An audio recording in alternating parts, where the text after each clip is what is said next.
All right, we back at her today.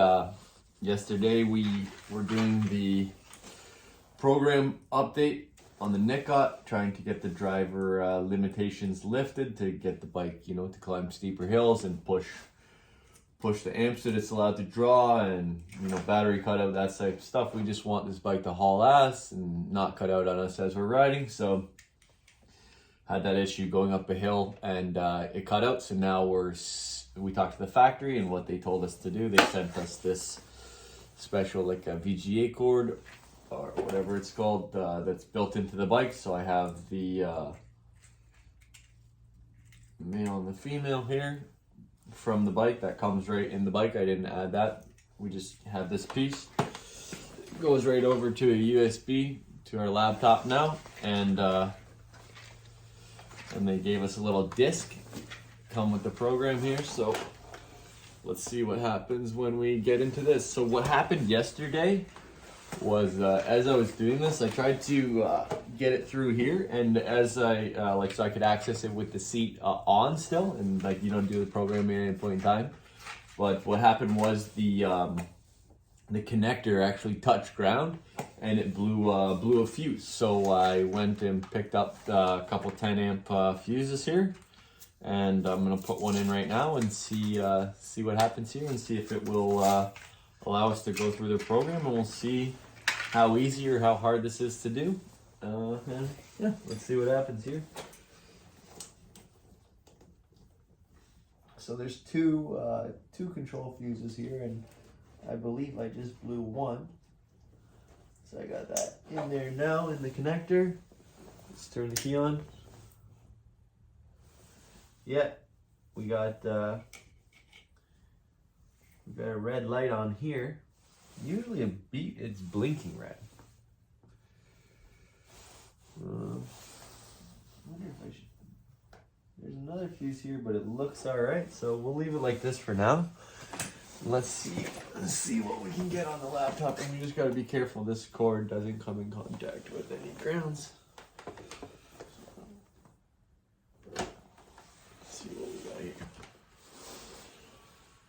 So yeah, we're just like in the testing stages with this bike, learning how it works and learning its pros and cons.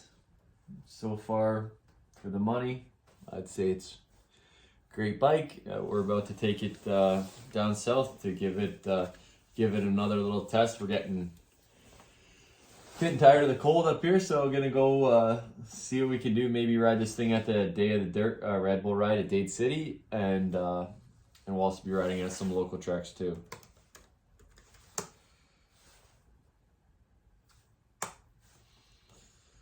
Alrighty, let's see what we got. Let's make sure our little disc is in here. Yeah, so it comes with this little disc. They gave me this cord right here. And Nicot was really reasonable with some other problems I have, and they sent me a bunch of other parts that I needed through my supplier too. So that was pretty awesome. I had the minor problem with the well, I guess I shouldn't say minor. I got stuck out on a trail.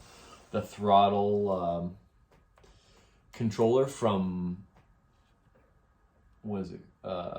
from cable throttle to electric signal, that actually crapped out on me. So kind of sucked that day, but now we got her dealt with and we're good to go now. Yeah, some of this stuff's just a little bit I don't know, maybe it's the first generation of this bike. Wasn't fully thought out. I think it was based from a gas bike, right? So that's why you kind of have the gas cap and stuff. But we got some second gens coming, and I'm pretty excited to see what positive resolutions they've made to these minor problems. So at least it's the first cheap production electric motocross bike. It's affordable. Gets done what you gotta get done. Great for beginners into the sport. Don't have to worry about gas, and you still do have to change the oil in the transmission, as this bike has a 4-speed tranny. So pretty interesting here. But yeah, let's see how this program loads on the computer and what we can do. At the same time, it's all gonna be in Chinese, right? So I'm gonna have to struggle along with that too, right? So let's see how this goes here. Supported format. Let's see what's going on here.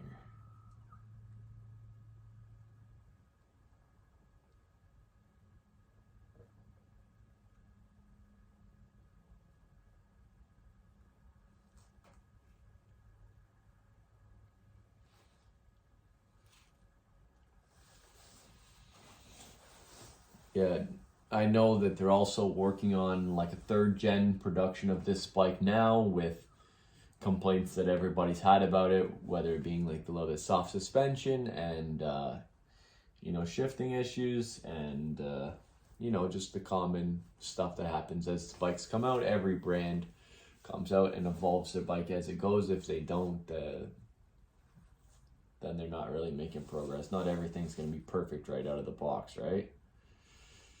So yeah, it seems like this is working here. You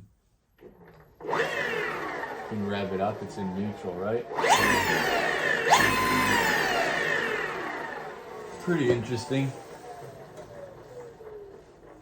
Yeah, another thing I have to do is I have to change the tack. I got a new speed sensor, but in the meantime, while I wait for this computer to load, let me get at this stuff here. We'll see what's going on. So what I'm gonna do is I'm going to pull the front plate off and have a little look at this, the speedo, and I'm having some issues with that. Keeps cutting out. We had an issue where we found it, and it was some broken wires. We've soldered them up. But now it was flickering last time. Now it's not lighting up at all, so let's pull this off and see what we got going on in here. I'm gonna turn this off in the short term.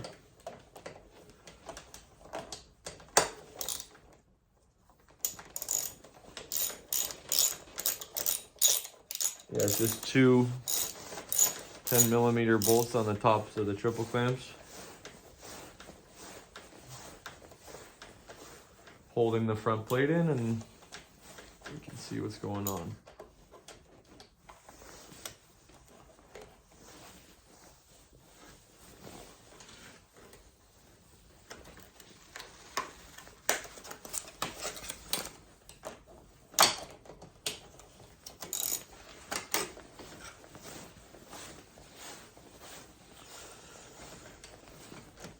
Yeah, so everybody's interested in the electric dirt bikes.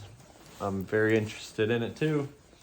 I hope we can all move forward together, figuring everything out and what's best, what's not best. Everybody's really excited for this Stark Varg, I think it's called, to come out. It seems like it's like a factory race bike, but electric. But it'll still have the same limitations, just like a Tesla, just like anything, you know. Great acceleration, great production, great quality, but you're limited. You can only drive so far before the battery runs out. It's not like gas where you can just fill it up easily and keep going. Holy shit, this is a long bolt.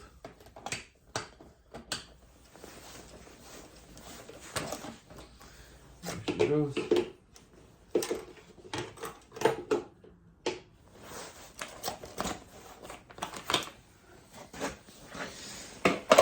Alrighty, so let's take the camera off here for